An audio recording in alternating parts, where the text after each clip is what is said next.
I don't know, did it like become easy at some point, or were you just like, yeah, I'm The going to be a SDRing, SDR leader? I don't think it ever became easy, Hmm. but I do believe that at some point I think it's you start to have like either a confidence. I don't know if it's confidence or delusion, but you have like a confidence in what you're doing, where this is how it happened to me. You start the no's you were getting or the rejection was almost like their fault. So it was like, oh, unlucky, you've missed out, or you just clearly didn't get it, or you like. And I know I'm not. There's a bit negative to that because then I think you go down a period where you start not learning and not thinking you can do better. But when I switched it to like this is gonna benefit you. This isn't for me. This is for you. Then I'd say like that's when it's like okay, I kind of get this. Yeah, it makes sense. It's but I always say it now when I'm coaching SDRs and BDRs and stuff like you're a legitimate business, a legitimate offer. Like you're not like doing anything wrong by cold calling someone and just like trying to find out if it's relevant.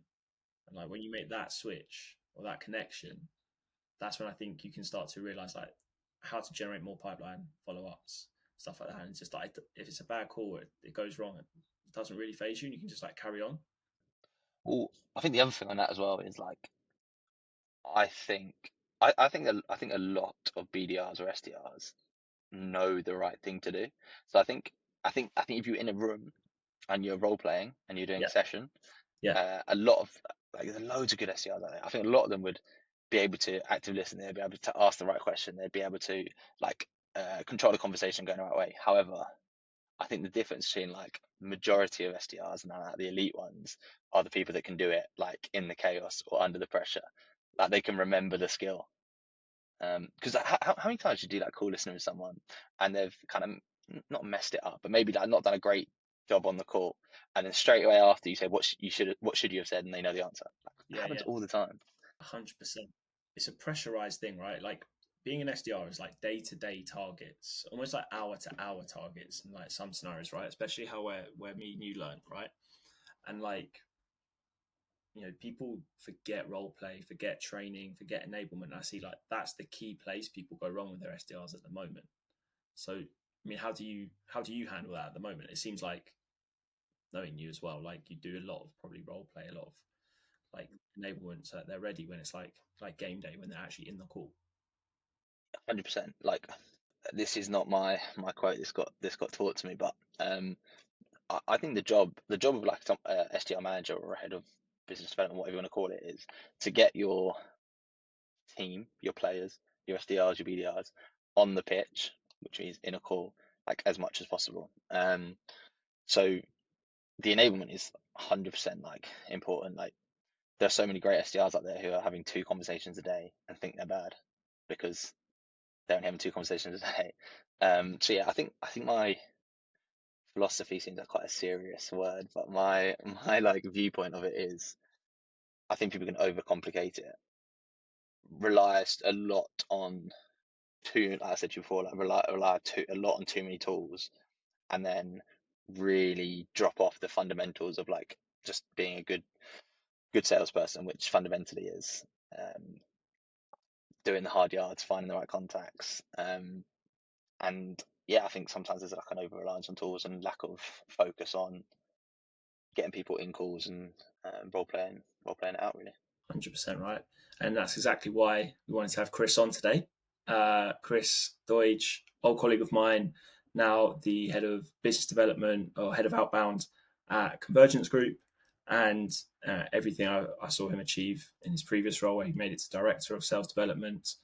I'm sure he's taking into his new company, and he's going to be building a great team there. So I wanted to get Chris on, give everyone an insight into why training and enablement is like so much more important than perhaps the tools. There's maybe a foundational level of tools rather than all the tools, and that's kind of what you were just alluding to there, Chris. Like, what do you think are like those foundational tools, and then Mm, like foundational skills before we start looking at all this like noise in yeah. the market? Well, it's interesting. I saw a lot of your content around. Correct me if I'm wrong, but it's like average number of tools that people have is like 5.6 tools or something like that. Which on one hand I can understand, on one hand I think it's kind of crazy. So for us at Convergence Group, we like the two that you mentioned in a lot in your content. So we obviously have like a CRM called Zoho and Yeah. a dialer called Aircall. Both I think are like super efficient. They don't necessarily, I don't think they're like the bells and whistles, but like I don't think that's particularly needed. Um, and then we have two tools for contacts, I guess. So Lusher or Lucia, however you want to say it, the LinkedIn plugin, and then Contracts Advance, which is a pretty cool tool around just like public sector contract dates and things like that, which gives you like a real like essentially gives you a real good set of data to go after. So those are the kind of four tools, I guess, if you want to call like LinkedIn Sales Nav as well. Um, so those are the basics that we have, and I guess basic skills for me it's like two main skills like a BDR in our team is needs, which is firstly the ability to like actively listen. Um, Prospects give away so much information without realizing, but like the amount of it that's just kind of forgotten because you have this like question that you want to ask in the back of your head already, and you miss out. So the active listening is probably the main thing that we focus on. And then the second is actually not even around like objection handling or anything like that. It's obviously important, but the second thing we focus on really is like the first 15 seconds of a call. All my experiences around the best BDRs that I've worked with have an amazing like first 15 seconds. So those are the two things. I mean, at the minute we're obviously quite a new team. We're about 7, 8 months in. Those are the two like fundamentals, and I'm sure it will develop in time. But Yeah, mate. Like you were always like strong, and like it's no surprise that you just like really focus on those soft skills, like the actual skills on the phone to generate conversation. Like you alluded to it before when we were just chatting, like calling switchboards, asking for the right numbers, like verifying numbers, which like simple things like asking a switchboard. Like all of these tools in the market at the moment, they've convinced everyone that you have to have mobile numbers. You have to have mobile numbers. I disagree with it like at a fundamental basis. Like, is that what you're seeing? Like, I assume you've only mentioned one data tool, right? yeah, You're telling your team like those fundamentals of actually like work your list properly, have a conversation, fill that out with numbers by just doing that hard graft, and then you're expecting to build that compound effect, right? 100%. And I think the reason why the fundamental skills are really important, and if to be honest, if I worked at these companies that are data generation calls, I would be advertising this as well because I think often they can get the tools themselves can get like a really bad rep. Like, oh, it was a wrong number, it didn't work, like all these things, and like blame it on the tool. The tool's bad, get rid of it. We need to try the next one, whether it's like Zoom Info, whether it's Cognos, or whatever it may be. Where I don't necessarily subscribe to that because I think it definitely gives you more numbers than you would have otherwise, but also it's a platform for you then to kind of use that data, Yeah, like you mentioned there, with the soft skills to go beyond that. The amount of times people I see BDRs and some of them who work in our team now um, are dead number, email bounce back, move on to the next account. It's like, whoa, come back a little bit. Do you just need to change the uh, I don't know, this has got .co.uk, but if you look at the company website, all of them have .com. Maybe just change it to a .com and see what happens, or little things like that that I think are just completely missed. And then as a result, like it's an easy out to just blame it on the tool rather than actually look at the individual like skill set. And that's not just BDRs, by the way. That's like BDR managers, the heads of it. It's the easy out. Um, so yeah. where do you think that that comes from? Because I guess like over I don't know the 10 years that I've been doing this, like 7, 6, 7 years that you've been doing it, like where like have you seen a change in that? I'm thinking of like one word that I think is why people or like younger generations maybe now or just people in general like complain about the tools before like going back and just doing that like harder graph which is just like calling switchboards and asking. But like patience is the thing that always like just comes back to me. I don't know. Like, is that what you think? Is that what you see in just the market when you're talking to other leaders? Yeah, it's a fair point. I think. I mean, I don't think you can be a salesperson in general if you don't have like some level of patience. Like Yeah, yeah, it's definitely needed. Yeah, I definitely agree. I think, and I'll give you like an anecdotal story. Like, one of the guys on my team, he's great. Um, I gave him a kind of new set of data, a new campaign that we're going after, and first couple of calls, first couple of accounts that he went after, either had like merged or didn't exist, and whatever, you know how it is. And the first thing out of his mouth was, "Oh, this data is rubbish." Um, and I did my absolute best to not snap. But granted, like those accounts might be, but I think there's definitely that level of expectation that if you're given 100 accounts, you should be able to speak to 100 accounts, and it's like, if only the world worked like that. And I don't, again, like I think you're right. Like, it is a lack of patience, but then I think it's also down to me in this scenario to educate, um, and also set expectation. Like, what's good? Like, what am I basing you off? For example, say you have 100 accounts. I think the best BDRs out of those 100 accounts will be able to book, let's say, 10% of that. Yeah, I think that would be a really, really good job. Um, so yeah, I definitely agree with you. I think it's patience, but then I also think that it's down to the leader's responsibility to educate and create an environment where they feel like they're allowed to be a bit more patient, if that makes sense. yeah. Great point. Like that, like your role as the leader is education, is support, is direction, right? As they start to progress and start to understand metrics and stuff like that themselves. 100%. And I personally think that's where like a lot of the misdirection that we see in the market is happening, where lots of people see all these tools in the market and I can buy data tools, I can chuck them into your sales loss outreaches, enablement tools, and just like ping out loads. It's like that might work for like some very specific use cases, but the best route is still cold calling. And you've said you've been building a team for like 8 months now. Yeah. You've got dialer and data. Is there a point where you're going to look at other tools and like enable like sequences and cadences, or is it you're going to just kill people on this foundation now, like that acumen? It's a good question, and weirdly enough, about 20 minutes before jumping on here, like one of the guys mentioned to me about like cadencing tooling. Um, I'm never going to say absolutely not. Like, I think that'd be naive, and I think it's great to like test things and work things out. However, I definitely feel like there is so much to learn. Um, when you're in the game and talking to someone, and there's so much to learn on getting someone on the phone that at times I do worry about spreading it too thin.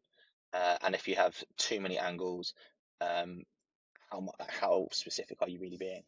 And also, I think with cadences, a lot of it is widespread. It's how wide can you go to, which is fine. Of course, it's got its benefits. I guess for us at Convergence Group, we have a very specific ICP. We don't want to be particularly like every other company that does the same what we do. Um, so yeah, I'm never going to say never no to like I'm never going to say never sorry to like a cadencing tool or like a wide outreach, but at the minute we're very much um, focused on the basics.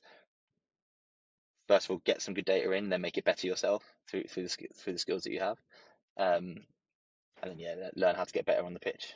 Yeah, and then like that, giving that time is what's going to create like more and more meetings, right? Because me and and like if anyone sees any of the data, any of the insights from Connect and Sell, they see any of the data and the insights from Engage Tech, our old company, like most of the meetings come from second, third, fourth calls, the follow-up calls, that stuff, right? Like I see so much about people trying to book meetings and all the advice is just this is how you book a meeting. There's like 7 other outcomes to calls that are beneficial, which people just don't seem to track, right? It's such a good point, like, and I'll be honest, like, I've definitely lived in that world where um you call someone and there was only two possible outcomes, which is yes or no. That was Both it. been there. Both Yeah. been there on Fridays when it's like, we need to leave early. Yeah, It's yeah, an yeah. incentive. 100%. And listen, like on my worst days now, like I'm sitting there, um, like one of the guys is speaking to a prospect, and I'm thinking, please book a meeting. Like I still have that now, but like you said, there are so many things in between that, and I think well, in my opinion, anyway, when that sort of changed for me is if booking the meeting is the outcome, you're really going to struggle just in general to think beyond that. A meeting is step one of likely a 20-step process if thing's ever gonna go to closed one. And yeah, I mean, one of the things that we're doing with the team at the minute is, and one of the things I'm trying to do with them is they've all had previous sales jobs, obviously, and I'm trying to sort of change the expectation and the standards around things like attendance rates of meetings or qualified rates of meetings. I think that industry standard, people are like, oh, like if I don't know, 7 out of 10 qualified, like pretty good, and that is. Um, but from my point of view, I think if you really, we might get onto this, but if you're really focused on that career progression and becoming a person that's got like a margin number over your head, like you have to be focused purely on quality. Yeah. And yeah, for me, like the knowing the steps in between a yes and a no is the best way to do that for me. It just, you mentioned like attendance rates and stuff like that. Like that's again something that I know me and you, we were trained on. Like that's a key KPI, um, attendance rate as well as like conversion and stuff.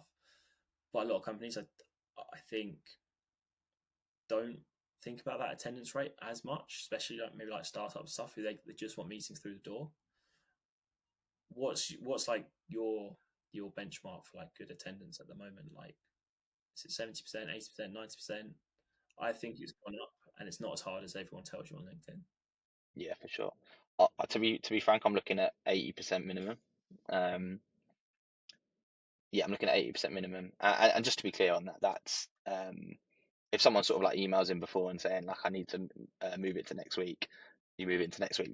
That's all good for me. Like attendance rate is, or how it would be affected if basically no shows, and things like that. But yeah, I think 80% minimum. And the reason I think I'm a big believer in that is if you have shown enough value in the first kind of call or the second call or the third call, whatever it may be, to get them to agree to that meeting. But also you've done it in a way that isn't pushing, it's not forcing it, it's trying to add value, leave it into the prospect's hands.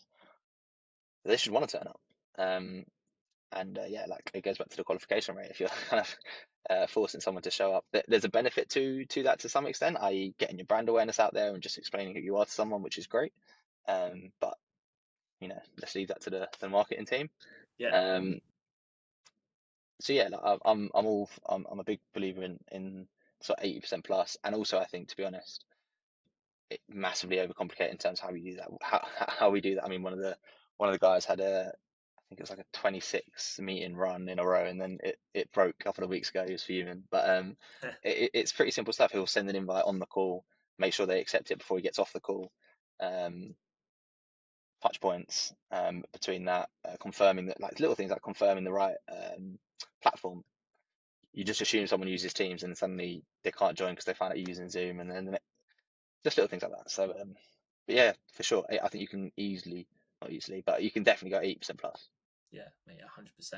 I remember the days when people in our teams were looking at like 90. I think I was on like 92% over like a Christmas period, and then Tom Watson was like just trying to beat me and get to like 94%. Yeah, yeah, Like it makes such a difference to your paycheck. Like why be in sales if you're not motivated by the commission? You'll get commission when people turn up to the meetings 100%. rather than just hitting like a glory number. Commission's a really good point actually, because you mentioned just now about often companies are just focused on meetings, and it's often because they have been given a target from above that's your target. Like this new business team or this team has to hit, I don't know, 20 meetings this month, 30 meetings this month. One of the things that we changed, well, right from the jump, was the BDRs, and they get commissioned off qualified meetings, but it's a probably 20% or 25% of like the full amount they can earn from an opportunity. The 75%, what they can earn, comes from that opportunity developing through the pipeline. And like I'm sure other companies are doing. I don't think I've reinvented the wheel there, but it's a huge difference in terms of the amount of opportunities or meetings that the guys will book and then go, do you know what, like I'm not putting that through yet. I need to like nurture that. I need to have another call with them because. So yeah, I think the commission point's a great point. I think it starts from that because fundamentally all of our behaviours are defined by the KPIs and how much we're going to take home. So Yeah, exactly, man, exactly, and that helps you just get much better idea on what actual conversion is, because it's always like if it's just a meeting target, like people will put through meetings which it's just a meeting. They just need to make one to like save face or just like show they were booking meetings, and like I've done it many a suddenly time. all your conversions are ruined. We've both been there. I remember 100%. like, and like that just throws off all your metrics, and then you get stuck between your team and the AE team, I'm sure, and like that's then just another awkward place for you to be in as leadership, right? And how do you find like managing? I guess with like all these different tools and stuff in the market, and everyone's opinions flying around. How are you finding like managing different stakeholders between like marketing, your team, whoever's leading like sales reps or the A's and stuff? It's tough. Like you go to any sales or marketing uh, conference, roundtable, whatever. Every other person is talking about the battle between marketing and sales and who's to blame, and you know the deal. How do I manage it? I think fundamentally the main thing I focus on at all times is managing expectations, and that's not necessarily just um, for other teams of what they need to expect from my team, but also what my team need to expect from others. Um, and again, it goes back to one of the first things we spoke about around education. Is I think a lot of the time, um, yeah, I think a lot of teams, like a marketing team, a sales team, a sales ops team, the solution team, yeah, like understandably, they haven't often done the other person's job right. Um, Yeah, we all have an expectation of what someone would be doing or what I would be doing if I was doing that job. And we always like to think the best of ourselves, but yeah, it's not always the case. So I think for me, it's managing expectations of literally straight off the bat. What marketing? What can you expect from a new business team? A solution architect. This is what you can expect from an opportunity before we waste your time and get you on a call. And that sort of thing. And once you've done that, if we as a team, if we fall below that, it's black and white, and I'm open to hearing it, and I will apologise and we'll get better. But then also it then sets a level whereby you can then go to other teams and be like, cool, up. We set this expectation, it's not quite working out. How do we change that? I'm 6 7 months, no, what am I now? 7 8 months into the role here, and it's yeah, like we still have moments, like it's still hard, but yeah, I think it's not going too badly. So yeah, for me, just expectations really. and like so 8 months in, then what's your team look like? How many BDR? How did you start with any, and then how have you like planned and like managed to get to where you are now? So no, we started with Neil Poir. It was just me. So the company Convergence Group is based up in Solihull, Birmingham. Um, we are about 100, 110, 120 strong. I really wanted to get like a foothold in London. A lot of our customers are based out in London. So yeah, opened an office here. Just me on my ones, which was an interesting first month of just coming and sitting on my own. Yeah, tell me, man. Um, I'd come and sit in there. I should have, to be fair. Um, yeah, the solo meal deal was sitting in solo office. Great times. Um, yeah, so now we have three BDRs in the team, so it's four of us, growing to five very shortly. And then at that point, we're gonna basically ride that out with five BDRs for about 6 months. Reason for that is one, to be frank, just to see how it goes, get enough data over that first year to basically what did we do well, what could we done better, and go from there. And then also that's based off basically we have we call it a graduation scheme, but basically we want those BDRs to suddenly become the BDEs and then the account directors. And we're hopefully going to go through a process where some of my team sort of graduate, and then we fill the bottom of the funnel again and go that way. So yeah, it's been tough, it's been No, I hard. can imagine. But like your background and what you learned, you took over like the new teams, new hires and stuff at our last company. You'd have had teams of like 10, 15, maybe even 20 at some points. And I know there'll be loads of people being like, 20 people, that's way too much. 10 people, that's too much. But we're an agency. We had tons of other managers around us. And we had team leaders who, like 2, 3 years, also under their belts. So it wasn't quite Chris dealing with 20 people himself. But like, I remember when I had 20 people, and you remember being in the room, and I walked in, and everyone, it was just chaos because I'd left everyone to an exercise. Like, Yeah. let's not make that mistake again. Like, how have you found maybe, I guess, building like the founding SDR team? Well, it's not, not founding company, but like it's the first SDR team, right? Compared to doing it before when they're coming into a space where there's 10, 20, 30 others that they can learn from. Yeah, it's a great question. Being honest, really difficult at times, because the first thing you have to do before you hire anyone, before you get any tools, before you start outbounding, is just process. Like, what's the process? Because if you don't have that, you can start with a couple and it'll be fine. Maybe you can get 3, 4 BDRs, might be fine. But if you want to scale that to 5, 6, 7, and you don't have like a solid process, you're bang in trouble. And yeah, you know me, I'm not. There's a lot of process in my head, but getting it down on like a paper and start from scratch was difficult. Um, so that was definitely hard. Recruitment is something that I've done a lot of, but from basically first interview onwards. So an invite getting put in my diary to interview someone. I haven't done the bit before that, which is very tough, a lot harder than I thought. I've found that so hard over the last year with customers. Yeah, recruitment is brutal. Yeah, it's difficult, and it's not just and that's not me like having a slight like we have, the three we haven't got through recruiters. Actually, we've just done that organically. We have an internal recruiter who's great. But yeah, it's not a slight on recruiters or anything, or even the candidates. It's just finding the right people for your job is a lot more difficult than I thought. Yeah, yeah. We from the interview onwards done that hundreds of times, but finding the people to get in that interview probably a different story. But I want to come back to like the process. You said like the first thing you did was like focus on process. Talk me through that. Like, what's the main thing or main few things that you had to like get in place, or I feel you need to get in place before people should start thinking about bringing SDRs actually in? Okay.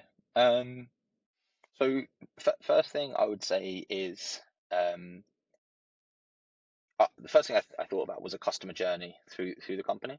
So a BDR might speak to someone, but how do they actually go from speaking to let's say a junior BDR, someone who might not knows enough to have a conversation in 10 minutes, but might not be able to take you through a sales process fully. How does that person, how does that company go through that all the way through sales, through sales ops, through service delivery, through finance, all the way through. And because for me, like the customer experience is probably the most important thing, right? So that was the first thing I did. That how do I want that to look? And that things included in that would be like, whose responsibility is what? How does what does the BDR team own? What does the senior sales team own? And really like defining like responsibilities goes back to the expectation stuff. Once you really like, define who's doing what, you can then start pinpointing or like, okay, that area maybe needs improving or so first of all is yeah, how does the customer go through? Secondly, what's our go-to-market message? Um, I think go-to-market messaging has changed dramatically over the last 5 to 10 years. Yeah, Um, when I first started prospecting, and it worked fantastically well, was hi, I'm Chris from X. Um, these are like the awards or yeah. Impact certifications or statement. diamond partners we are or whatever. Yeah, impact statement, bit of relevance in there. Maybe talk about a case study briefly and then close. Like, and whilst I'm sure that can still work at times, um, I think a go-to-market message is a lot more complex than that now. Um, I think the end user or the customer, I think, deserves a bit more um, time and effort put into it rather than just changing out the last person I called today into the new person I'm called. So yeah, second was the go-to-market message, and then third was how are we going to run campaigns? Now, what data are we going to go after? What expectation what do we expect someone to get from that data before we can classify that campaign as finished or moving on to the next one? How do we want the BDRs to be set? Do we want them all going after kind of all sorts? Do we want them specifically on one on healthcare, for example, one on councils, one on private? Just basically how we want that to look. Once we sort of really nail down how it would look, who's responsible for what, this is our message, this is how we're gonna approach it, then we started to hire. Yeah, Yeah. that's exactly it, and that's exactly why like you'll see all the stuff I talk about with Stakki is from. It's no surprise to me, and you think the same. But like, if you get like you understand the customer journey, you understand then who in the team owns what parts of that. Then you start to map your like target market. Who's going to take what? How are you going to divide that? How are you going to segment it so SDRs are focused in like certain spaces with the right messaging? And then, as you mentioned already, like then you start to hire and you start to give them like data enrichment and a dialer, and you test that and you test that and you test that, get them to focus on follow-ups and stuff over time, right? Yeah. And I Is that guess like, go on. I was just gonna say, is that one of the you've obviously worked with a lot of companies in like a consultative role. Do you see those mistakes being made quite often? I think so, yeah. Like one of the things there that you didn't mention tools.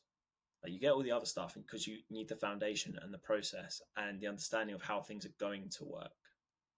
And then you get the team, then you get them good, and then you can add in tools to like give a bit more capacity, or get your best, give your best SDRs a bit more time back in their diary because you can automate part of the work or something like that. Where I see like most companies going wrong is, and me and you would have seen this like lots and lots over all the SDRs we train. It's like, remember when we used to train people and then a few days go past and then you come in and the SDRs have rewritten all the scripts and all the messaging and they think, oh, I haven't booked any meetings. Like, it's not the script. It's because you've only done it for 3 days and you're new to this and it's a new message and all this stuff, right? But when we see that happening at like a company wide level, it's not like, it's like they need to give it patience.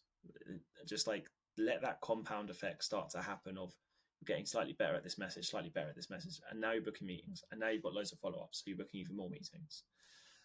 They tend to want to, and I think this is why I've built Stakki. Like all the noise in the market convinces people that you should be able to just buy a tool, put the data in, and then you'll suddenly start to get meetings. And so that when that doesn't happen, they think, oh, it must be the tool, or like you said before, oh, it must be the data. So we just swap the tools out, and they haven't actually given it enough time. They haven't given it 3 months, 6 months, 9 months to get like the start and the basics working. And then you give it maybe another 6 months or another 12 months to get it to start to like really spin and like that wheel start to compound. And then after 2 years, that's when you can be like, wicked, we've got like a really good functioning outbound system here. So I guess like, to answer your question, is that so kind of going like tech people process when actually you probably want to go process people any tech to support. I agree, and I think much like the word patience has come up a few times throughout the call. I think Yeah, I can understand from like a CEO level that is, I think that's a tough thing to understand and like believe, because essentially what you're doing is, let's use me as an example, is you're going to pay someone salary um, for let's say 3 months. Let's just say 3 months for the sake of it, of um, in my case, like finding an office and building a process and all those things, knowing that you haven't that you're not going to get a meeting out of that, you're not going to get an opportunity out of that, you haven't found that whale of an opportunity that's going to close next year, that's going to make your pipeline figure. You have to really trust in someone, and I think I can understand why the mistake happens and why it's pushed into like, no, like let's, if we're going to do this, let's hire people, let's get started ASAP. but the residual amount of money that you're losing in the future is compounded like exponentially. So And like as you mentioned there, like CEO, right? They hired you. They clearly they trust you. They know your skill set, and you've built the just like the way you spoke about other stakeholders, the way you spoke about process and stuff first. Like you've mapped it out and be like, guys, this is the plan. These are the gate. These are probably the gates we're going to try and hit, and these are the things that if this happens, we can adjust this. If this happens, we can adjust this. But this is a foundation, which I believe whatever happens beyond that will give up. It's always going to give us the foundation to like get to X amount, right? And your CEO needs to buy into that and like trust, like and understand that building an outbound process from scratch takes time. You're not building it because you want pipeline now. If you needed pipeline right now, you're probably already too late. yeah, Go to an outsource agency, you can get going quicker. Quality might be slightly different, but there's plenty of good ones out there. And where people have had bad experiences, you've asked for the wrong, you've used the wrong agencies. Um, but one thing I've noticed when I talk to a lot of companies is like one of the biggest indicators on the performance of that outbound team or that outbound engine that someone's trying to build is actually like the mindset of leadership. Like, are they willing to be patient and hunt for work and like measure metrics and like be target focused? Because that drives everything for outbound. And where I see it fail is where probably C-level, they're kind of just like not giving the sales team like the target. It's like, yeah, it's with the sales team. It's like any like it's human nature. If there isn't a target, you're not going to work quite as hard. And so slowly things get kicked down the road a little bit, and then you're not going to build that engine, right? So I guess it's probably like one of the key things you felt throughout your career, right? Like leadership, being target focused, being happy to also talk about targets and metrics and be like hunter focused, but like trust you that you're also going to like follow that lead, right? And it has to lead by example. 100%. The the other thing that I think often, I'm sure you would have seen this as well, the amount of the companies that we used to work with where the BDR's target wasn't particularly aligned with their manager's target, whose target wasn't particularly aligned to their manager's target, and people they're not necessarily pulling in opposite directions, but definitely maybe going like two different lanes to get there and things like that. And so yeah, without a doubt, it's got to have buy-in from the top. Yeah, absolutely. For you, that like, what's the one best example of like leadership, or like a couple of great examples of like leadership you've seen from like SDR leaders or sales leaders? You don't have to say me just because we used to work together and you started. What's the best? Well, without getting too like cheesy, like you see those stuff on like LinkedIn or Instagram or whatever it is, like all the time around like managers sit on the back of a carriage while the SDRs put it along, or leaders are standing at the front like pulling it along with them. I think there's a lot to be said for that, especially in new teams. I think there is and I've been here by the way. This is not a dig, but I think there's definitely I guess an ego about you get to a certain point and it's like, oh, I don't need to cold call anymore, Yeah, or I shouldn't need to cold call anymore. Or I'm too good to cold call now, and that's what my team does. I think when you're starting a new team, setting an example and showing what you're teaching works and what you're willing to, um, yeah, you're willing to do what you're teaching. It's so important, and that's definitely something like that I've experienced loads of times over my career where like leaders have, um, yeah, walk the walk essentially. And what I think that does is one, doubles down like what you're teaching works. So the people in your team are going to start to believe that, and also I think you start to become, um, yeah, like I think you're much more likely to become someone that people in your team want to try and aspire to be. If they can see in action you do it well, and like there's definitely belief in that. So yeah, I definitely would say like the examples that I think that the best SDR leaders, SDR managers do is, and I'm not saying you have to get on the phone every day, like that's not part of your responsibilities, but I think being open to doing the hard yards with them at times when you can is what I've seen anyway is definitely helpful thing to do. Yeah, 100%. And like that's the environment we learn in, so it makes a difference, right? And you're just so, if the people asking you to do something are going to do it themselves, it makes it way easier. It just removes reluctance, it removes friction, gives people confidence that they're not like, it's not just an SDR, it's sales. It's same as like someone you're doing the same thing that someone who's been there for a while, and you want to like, you end up like being more inspired by your leadership if they're willing to do that stuff with you, right? 100%. You made a point there, which is like my biggest bugbear. I think you hit the nail on the head. You know, like people say, oh, I'm just a BDR or just an SDR, and often I think often people say that when they're talking to, they might meet someone at an event, right, and they go like, oh, I'm an account exec, and they go, oh, I'm just a BDR, and it's like, I guarantee there are so many AEs you're speaking to and whatever who haven't picked up the phone in 3 years and couldn't do it even if they tried. 100%. And yeah, that might definitely hit the nail on the head. Like definitely like my advice or whatever is you're not let's remove the word just. You're not just anything. Like it's without a doubt the most tough job I've had is being an SDR, and one of the most important ones. And like I've literally just come off of Simon that Connects and Sales, just come off like his little webinar on LinkedIn about like how he cold calls and stuff. And like he's sales director, been doing it for like 30 years. Like, and everyone at Connect and Sell, they still cold call and they have target and they get the meetings and stuff. Like, it's not just because you're cold calling doesn't make you like, you're not like just anything. You're a legitimate salesperson, a legitimate offer, and you help loads of people.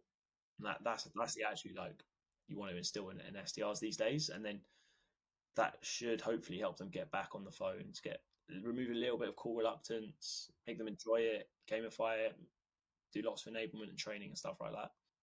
So I wanted to, like, we could cover a lot, and I feel like we could end up chatting away for ages, but this gives us like a really good understanding and like a really good insight into like, I guess maybe the team you're building at the moment, how you've gone about that with all your expertise. Like, let's just, for someone else who's maybe, I guess, also trying to build like a cold call first team and established business like yours, but it's like the first like team, like what, I know you kind of mentioned them briefly, but let's just look at what the kind of tools that you've started using that make it, that really work. I know you said you're using Zoho. I haven't got Zoho on it yet, so I'm just gonna go with Salesforce because we both use it. So I think for research, I've actually used a fair few of these. So we obviously use LinkedIn Sales Navigator, which I think is just essential. Just on LinkedIn as well, like I'm definitely not doing the best job as well, but I think BDRs early doors, like trying to not necessarily have to become LinkedIn influencers, but like being able to like develop your brand on LinkedIn is important in this day and age. So definitely would recommend would recommend that. 100%. I think from the other thing I think I quite like on there is Apollo. I don't know how. We don't use it here, but it's definitely something on the radar for me. Interesting. And I'm going to imagine that is so that you can build lists, get like enriched lists quickly, rather than maybe using it for the sequencing and stuff like that. Correct. Yeah. The the functionality about its like deliverability, right? But for verified emails and phone numbers, it's really good for that initial list build. 100%. What have we got there? Data. And this is where I mean, so we obviously use Lusher, which I think does a good job. I actually did like a test across Lusher, Cognizant, and Zoom Info when we started, and sort of sent lists off to them to like enrich, send back, and kind of call through and whatever. And Lusher came out on top. Nice. And what is it? That's IT and tech personas, right? Yes. In EMEA or in UK? Just UK. Okay, cool. We do work in EMEA at times, but it would have to be through partners out there. Like our direct would only be the UK. And it was good. Always good to know, because like there's obviously different data sets for, or different data providers for different personas, different regions, different types of messages like that work. They all have like their different strengths and weaknesses. Like most people just go, oh, Cognism, EMEA, Zoom Info, States, and States, then yeah, people are familiar with like Lusher, Apollo, maybe Casper, yeah, but there's like all these other ones now, like SalesBot, anyone calling into the States, SalesBot have probably greater, um, much greater, like not just volume of data, but also quality compared to Zoom really. Info. Well, Upsell's like one of the best for valid data in the yeah, States as well. Lusher, if you've done the test, then probably still one of the best for the UK, right? I think so. I think so. Yeah, nice. And then Um, not yet using intent and no, engagement and then with yeah, we use Echo in the dialer. In my not here, but in my career, I've used it a couple. 8x8 ring over. yeah, I think for me, Echo often comes out on top. yeah, nice man. And is that how lean you are, or are there other tools that you've got?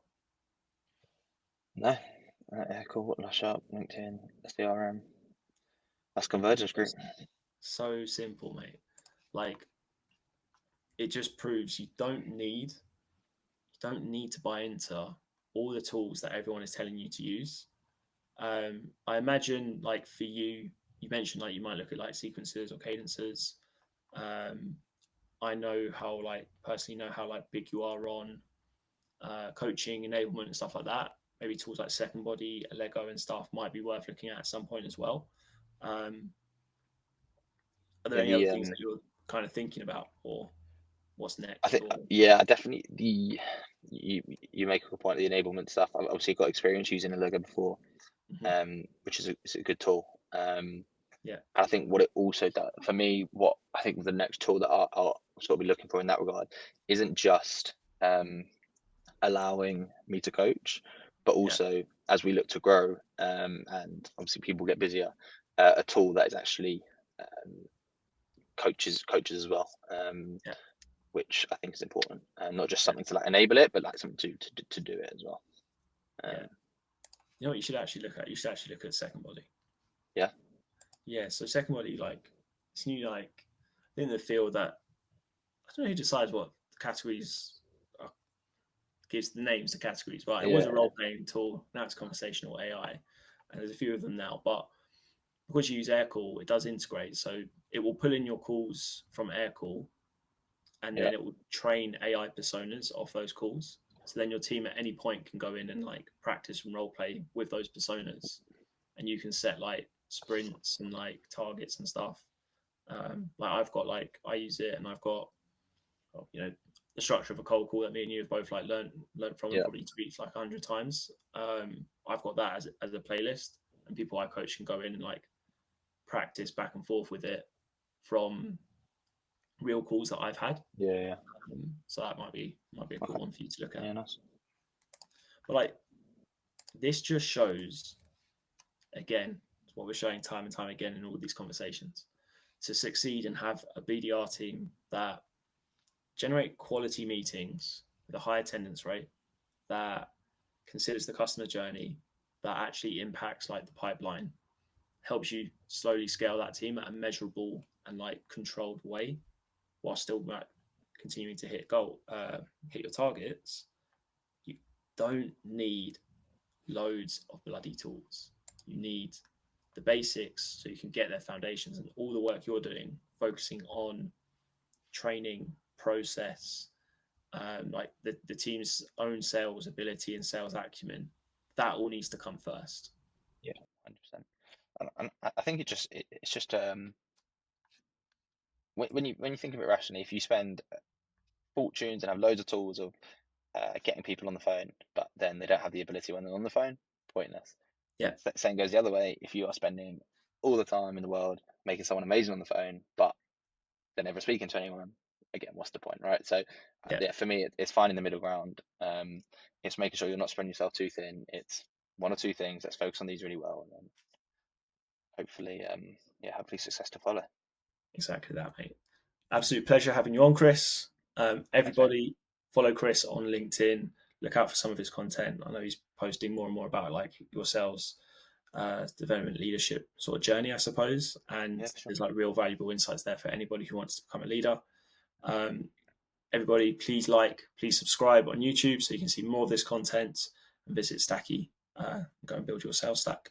Chris, pleasure having you on, mate. Cheers, James.